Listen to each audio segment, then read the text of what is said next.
Revenue તલાટીમાં જોવા મળી રહ્યો છે, જેમાં જોવા જઈએ તો સ્પષ્ટપણે એવું લાગે કે આ ગોઠવણ.com છે. એ કૌભાંડ કરવાની નવી મોડસ ઓપરેન્ડી એ ગૌણ સેવા લાવી છે. અને આ જે મોડસ ઓપરેન્ડી છે એમાં છેવાડાનો વ્યક્તિ એ હંમેશા છેવાડે જ રહે, આ એ પ્રકારની સિસ્ટમ એ સેટ કરવામાં આવેલી છે. અને એના જ ભાગરૂપે આજથી 2 દિવસ પહેલા મહેસૂલ વિભાગ અંતર્ગત રેવન્યુ તલાટીની ભરતી જાહેર કરવામાં આવી.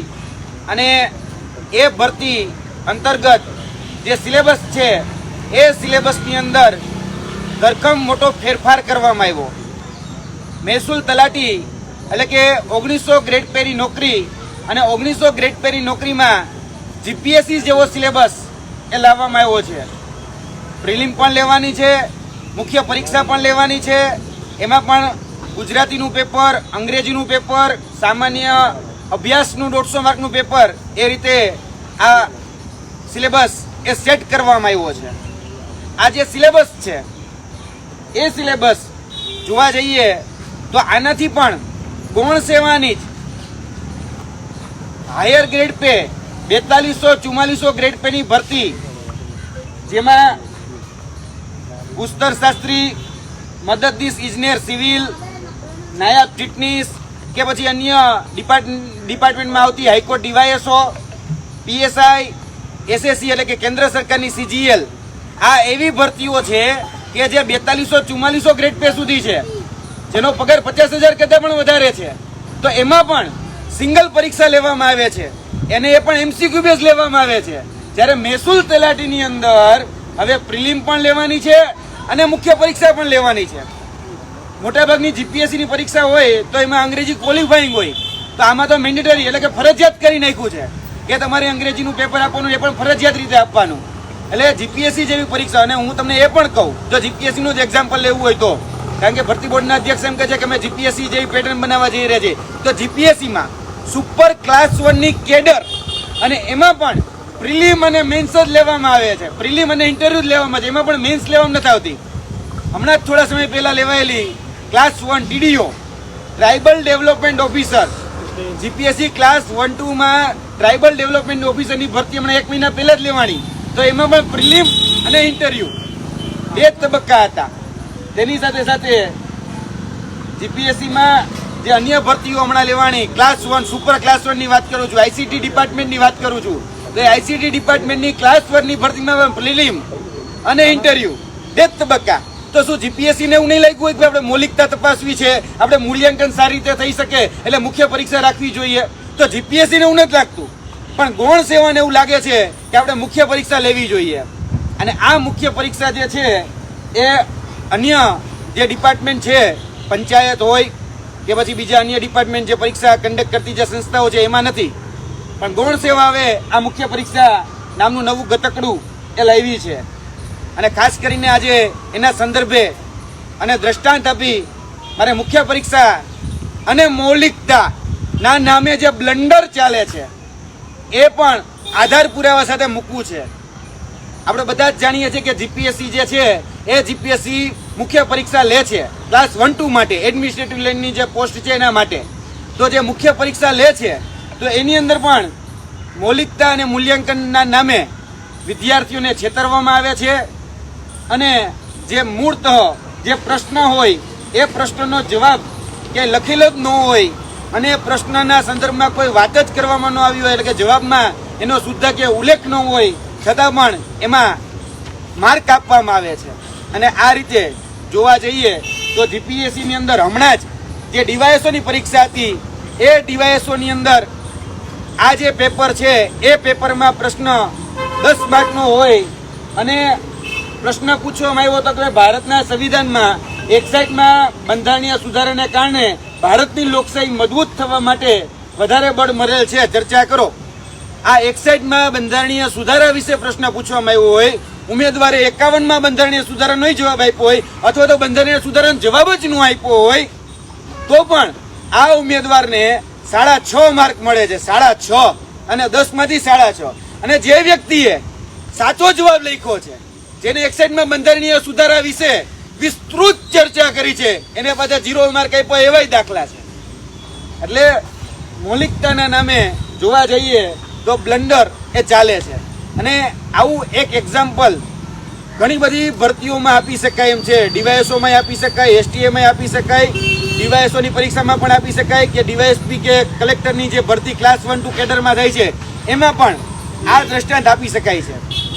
એટલે આ જે મૌલિકતાના નામે જે વિદ્યાર્થીઓના ભવિષ્ય સાથે ચેડા કરવા અને વિદ્યાર્થીઓના છેવાડાના વ્યક્તિને પણ છેવાડે રાખવું એનું સુનિયોજિત ષડયંત્ર એટલે ગૌણ સેવા પસંદગી મંડળની મહેસૂલ તલાટીની ભરતી.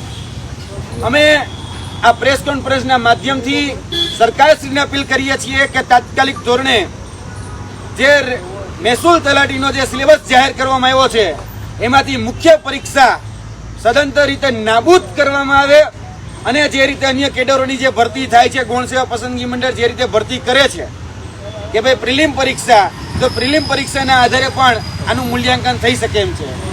બાકી જીપીએસસી માં મૂળ જે લોકો અત્યારે જાતિવાદની વાત કરી રહ્યા છે તો જોવા જઈએ તો જીપીએસસીની અંદર જાતિવાદના પ્રશ્ન એ મારા મત મુજબ અસ્થાને છે. જાતિવાદ કહી શકાય જીપીએસસીમાં જો મૂળ સમસ્યા કે મૂળ પ્રશ્ન જો કોઈ હોય તો એ મૂલ્યાંકનનો છે. મૂળ જો પ્રશ્ન કોઈ હોય તો એ નીતિ પોલિસી આપણે જે તૈયાર કરી જે સિસ્ટમ છે એનો છે. જીપીએસસીમાં કોઈ વ્યક્તિ સામે અમને વાંધો છે જ નહીં. જીપીએસસીમાં અમને વાંધો વ્યવસ્થાથી છે. જીપીએસસીમાં વાંધો અમને કોઈને 5 માર્ક ઇન્ટરવ્યુમાં આપે છે અને કોઈને 95 માર્ક આપે છે. જે ગેપ છે ને એ ગેપિંગ કાંઠી વાંધો છે અમને. એટલે જીપીએસસીમાં આ જે મૂળ જે પ્રશ્ન છે એ ગેપિંગ કાંડનો છે. મૂળ વ્યક્તિ સામે કોઈ વાંધો નથી, મૂળ વ્યવસ્થા સામે વાંધો છે, મૂળ નીતિ સામે વાંધો છે. અને જે વ્યક્તિને તમે ઓલરેડી કઈ કહી શકાય કે જે મુખ્ય પરીક્ષા હોય એમાં મિસબિહેવિયર કરવાને કારણે તમે એને ડિબાટ કરતા હોય અને ઇન્ટરવ્યુમાં તમે જીપીએસસીના ઇતિહાસના સૌથી સારા માર્ક 92 માર્ક આપતા હોય ત્યાં વાંધો છે. એટલે મૂળ વાંધો એ અમારી સિસ્ટમની સામે છે. હવે વિચારો, જીપીએસસીની અંદર તો 3000 જ પેપર ચેક કરવાના છે, તો ગૌણ સેવા પસંદગી મંડળની આ મહેસૂલ તલાટીની અંદરની પરીક્ષામાં જોવા જઈએ તો 2500 જેવી પોસ્ટ, 2300 જેવી પોસ્ટ, લગભગ 15000 કે 12000 પ્રશ્નપત્ર ચેક કરવાના થાય. તો ભાઈ 2000 જે લોકો સારી રીતે પેપર ચેક નથી કરી શકતા એ 5000 કઈ રીતે કરશે? વાંધો અમને વ્યવસ્થા સામે છે. અને જીપીએસસી આરટીઆઈ ના માધ્યમથી આ પેપરો આપે છે. હવે ગૌણ સેવા પસંદગી મંડળે આ સૂચનામાં એવું લખી દીધું છે કે તમને પેપર નહીં મળે. શા માટે ભાઈ નહીં મળે? અને બહુ પાકસાપ છો, ઈમાનદાર છો, બહુ ક્લિષ્ટ રીતે સારી તપાસ કરી છે, મૂલ્યાંકન કર્યું છે, તો વિદ્યાર્થીને પેપર આપો ને ભાઈ. જીપીએસસી આપે છે. તમે જીપીએસસી નું દ્રષ્ટાંત લઈને વાત કરો છો ગૌણ સેવા, તો જીપીએસસી જો મુખ્ય પરીક્ષાના પેપર આપી શકતી હોય, રીચેકિંગ, રીએસેસમેન્ટ બધું જ કરી શકતી હોય, તો ગૌણ સેવા શા માટે ન કરી શકે ભાઈ? એટલે તમારે ગૌણ સેવા એટલે ગૌણ સેવાને જીપીએસસી નું દ્રષ્ટાંત લઈને વાત કરી તો જીપીએસસી તો ઘણી બધી પરીક્ષા એવી લે છે કે જેમાં પ્રિલિમ છે, ક્લાસ 1 ટુ ની TDO, GPSC assistant professor, GPSC ની સુપર ક્લાસ 1 ની કેડર, હમણાં જ લેવાયેલી જીપીસીબી એટલે કે પોલ્યુશન કંટ્રોલ બોર્ડની પરીક્ષા, આ બધી જ પરીક્ષામાં પ્રિલિમ અને પ્લસ ઇન્ટરવ્યુ જ છે. તેમાં તો મુખ્ય પરીક્ષા છે જ નહીં. એટલે શું જીપીએસસી ગાંડી છે? જીપીએસસી જે પરીક્ષા લે છે કાં તો જીપીએસસી મુખ્ય પરીક્ષા લેવી જોઈએ. જો તમને એવું લાગતું હોય તો કરંટ પ્રેશર કેમ ભાઈ નથી કરતા? અને તમે ઉદાહરણ આપવા વખતે એમ કહો છો કે ભાઈ જીપીએસસી જો વિદ્યાર્થીનું મૂલ્યાંકન થઈ શકે તો ભાઈ જીપીએસસી જેવું મૂલ્યાંકન કરવું હોય તો જીપીએસસીમાં ઘણા બધા વાંધા છે. આ રહ્યા અમે 10 પ્રશ્નો આપવા માટે તૈયાર છીએ કે જેમાં જીપીએસસીએ ભૂલ કરી છે. પ્રશ્નોનો જવાબ એ જોવા જઈએ તો પ્રશ્નના સંદર્ભમાં હોય જ નહીં, છતાં પણ એને 10 માંથી 6, 10 માંથી 7 માર્ક આપ્યા હોય અને જેને સાચો જવાબ લખ્યો હોય એને 0 માર્ક આપ્યો હોય. આવા પણ દ્રષ્ટાંત છે. તો ભાઈ આજે મેં વાત કરીએ કે જીપીએસસીમાં વાંધો એ અમને એ સિસ્ટમ સામે છે, વ્યવસ્થા સામે છે, ગેપિંગ કાંડ સામે છે. પેનલ જે સિસ્ટમ બેસે છે જીપીએસસીની ઇન્ટરવ્યુની, એમાં કોચિંગ સંસ્થાના જે લોકોને બેસાડવામાં આવે છે એટલે કે જે એજ્યુકેટર છે એ લોકોને બેસાડવામાં આવે છે ત્યાં વાંધો છે. જે પહેલા ક્લાસમાં સમજાવી દે છે કે અમે તમને શું પૂછવાના છીએ અને પછી ઇન્ટરવ્યુ પેનલમાં એ લોકો આવીને બેસે છે ત્યાં વાંધો છે. અમને બીજો કોઈ વાંધો નથી.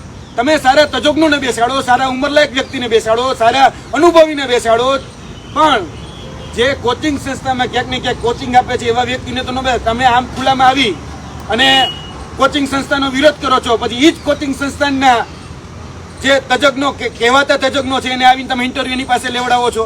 એટલે આ દોગલી નીતિ નહીં ચાલે.